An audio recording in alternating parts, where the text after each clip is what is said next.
Welcome to खनक, कहानी सिक्कों की।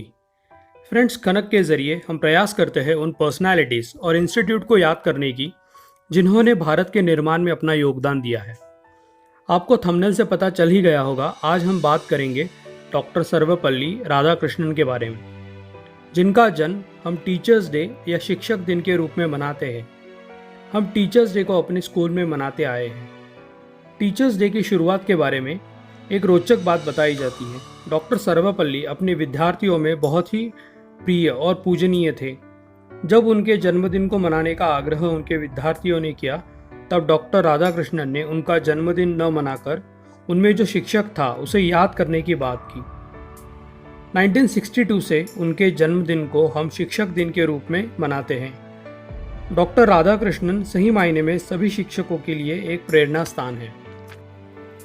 डॉक्टर राधाकृष्णन के बारे में जितना कहे उतना कम है, पर उन्हें समझने के लिए उनके लिखी किताबों का सहारा लिया जा सकता है। राधाकृष्णन प्रोफेसर, फिलोसोफर और पॉलिटिशियन थे। इन्हें एक्टिव पॉलिटिक्स में जवाहरलाल नेहरू लाए थे। यह नेशनल कांग्रेस पार्टी के सदस्य नहीं थे। ये भारत के पहले वाइस प्रेसिडेंट थे और इनका कार्यकाल 1952 से 1962 तक था। 1962 से 1967 तक ये प्रेसिडेंट थे। पॉलिटिकल करियर शुरू होने से पहले ये कई यूनिवर्सिटी से जुड़े। इन्होंने Madras Christian college, university of Mysore, university of Calcutta में एज अ प्रोफेसर पढ़ाया। यूनिवर्सिटी ऑफ ऑक्सफोर्ड में प्रोफेसोरियल चेयर प्राप्त करने वाले यह पहले भारतीय थे। इन्होंने यूनिवर्सिटी ऑफ शिकागो में कंपैरेटिव रिलीजन पर कई लेक्चर्स दिए। Radhakrishnan comparative religion and philosophy के स्कॉलर थे। इनकी फिलॉसफी अद्वैत वेदांत की कॉन्टेम्प्ररी री इंटरप्रिटेशन पर थी। इन्होंने हिंदुइज्म के खिलाफ जो वेस्टर्न सोच थी उसका जमकर विरोध किया। उनका मानना था कि यह अनइन्फॉर्म्ड वेस्टर्न क्रिटिसिज्म है।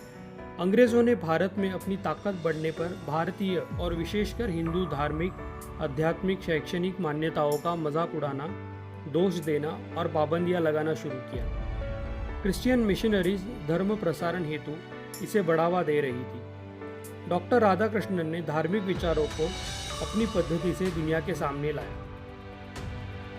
राधाकृष्णन ने अपनी डिग्री की thesis the ethics of the Vedanta and it metaphysics presupposition इस विषय पर की, जो कि जवाब था उनके दो प्रोफेसर रेवरेंड विलियम और डॉक्टर अल्फ्रेड जॉर्ज हॉक को, जिनका मानना था कि वेदांत सिस्टम में एथिक्स के लिए कोई जगह नहीं।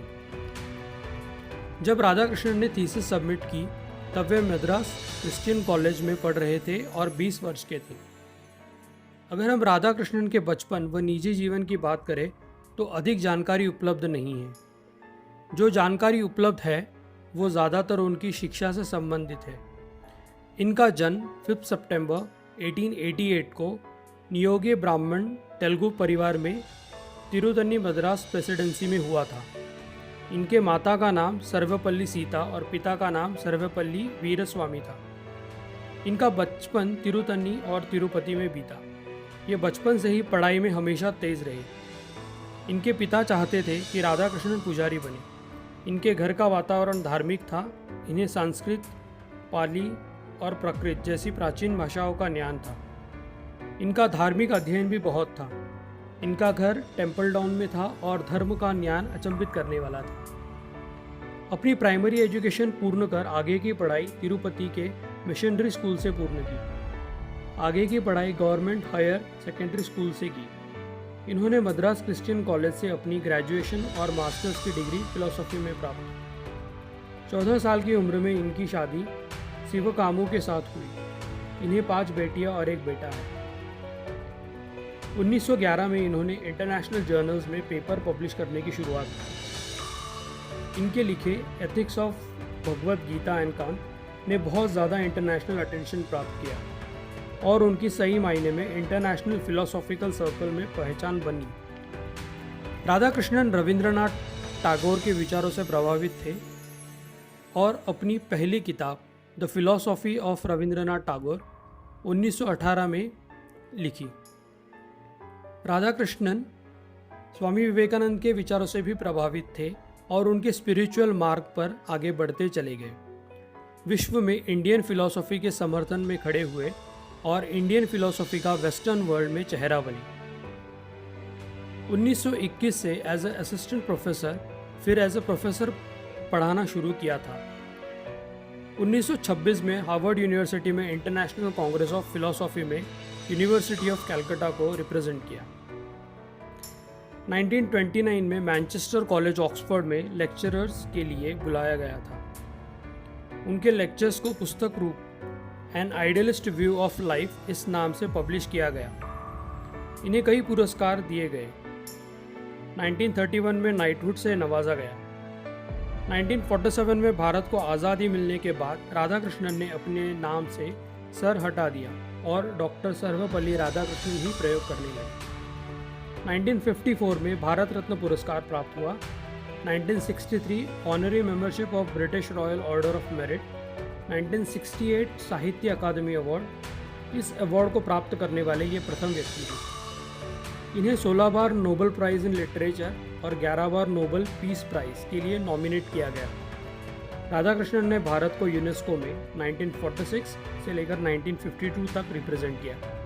1949 से 1952 तक वे सोवियत यूनियन में भारत के एम्बेसडर थे। 1989 में इन पर पोस्टल स्टैम्प प्रदर्शित किया गया। इनका मानना था कि teachers should be the best minds in the country. अब देखते हैं इस कॉइन के कुछ डिटेल्स। इस कॉइन को 2015 में श्री नरेंद्र मोदी ने 125वीं जयंती पर जारी किया था। इस कॉइन का वजन 7.71 ग्राम्स है। डायमीटर 27 मिलीमीटर है। यह एक बायोमेटालिक सर्कुलर कॉइन। इसमें कॉपर निकल बाहर की तरफ और एल्यूमिनियम ब्रॉन्ज बीच में इस्तेमाल किया गया है। इसे कोलकाता, हैदराबाद और मुंबई मिंट से मिंट किया गया था।